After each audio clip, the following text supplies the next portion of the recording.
OpenAI has just cut its entire future in half, and there's zero explanation, but it still doesn't make any sense. So as I've pointed out in the past, even if they achieve everything that they claim that they're going to achieve with this forecast that is just insane, they would be nowhere remotely near ever breaking even. They would need more than 10 times as much revenue and market as they say that they're going to have to justify the spending that they've already committed to. There is no path to them ever breaking even. OpenAI has become vaporwave at this point. So they just cut it all in half, right? So instead of trillions, it's going to be half a trillion. Okay, like just as random, like just chop it all in half. How do you justify this change, right? There isn't really a justification given because it was never justified in the first place. Like none of these numbers ever made sense, and they're saying we're just chopping everything in half. So how did stocks respond? They really didn't, which is like the wildest part, right? Like this is so detached from reality. Does this number make sense? No, it doesn't make any more sense than the first number did, and they still would never be able to break even, given the model that they've explained for how they're going to try to do that. This company has no future. Just on time, Nvidia cut its promise to invest $100 billion down to 30. They cut 70% off of what they said they were going to invest, none of which has actually happened.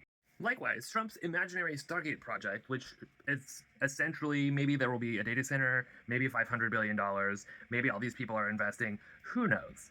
It's not going to happen. The whole thing has stalled over unresolved disputes between everyone who's involved about essentially every detail.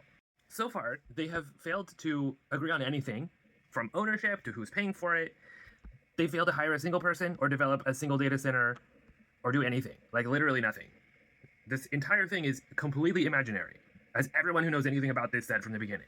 And everyone who's involved is now doing separate side deals instead. One of the things that kind of surprised a lot of people from the beginning is that I said the only future for these two companies, for Anthropic and OpenAI, is for them to get acquired and folded into a company that's like a real company, that actually has revenue, that actually has profit, that actually can pay for the things that they want to do. And it's kind of obvious how that's going to go, in my opinion. Currently, Microsoft owns half of OpenAI and pays 100% of OpenAI's bills.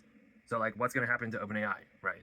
Likewise, with Anthropic, they have a plan to eventually break even that looks feasible, except that they're currently fighting with their number one customer, and it's not clear whether or not they'll be blacklisted. Hegseth is upset that Anthropic does not want to power missiles and have like AI missiles and drones that are self-guided going around killing people without any human involved at all. Hegseth is upset that Anthropic doesn't want to do that, and so he's saying he might blacklist them from Pentagon contracts, which is most of their revenue. And so who currently owns the biggest chunk of Anthropic? It's two people. It's Amazon and Google. Of the two of them, Google has a money printing machine, has more money than they could ever spend, and more than enough to just pay cash for this whole company. Because Google is a real company, unlike OpenAI, unlike Anthropic. And Google invented this technology. Google has their own version of this that already works, that already does everything that these two companies do, and Google is profitable, unlike either of these two companies.